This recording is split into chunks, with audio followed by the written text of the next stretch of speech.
Abbasqulu Ağabəkxanovun Hikmətin Fəziləti və Nizami Gəncəvinin Sultan Səncər və Qarı əsərlərinin forma baxımından ortaq cəhətlərini müəyyən edin. Burada yalnız forma baxımından deyir.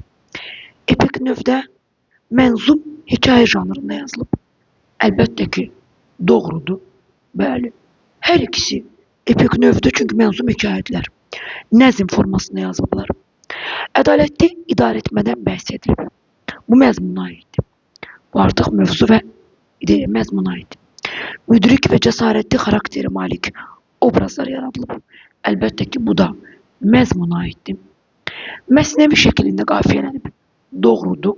Hər ikisi A, B şəklində qafiyələnib.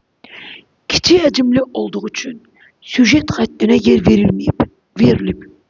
Hekayətsə, orada süjet xətti var. Kiçik həcmli əsərlərdə də süjet xətti olur. Cavabımız 1.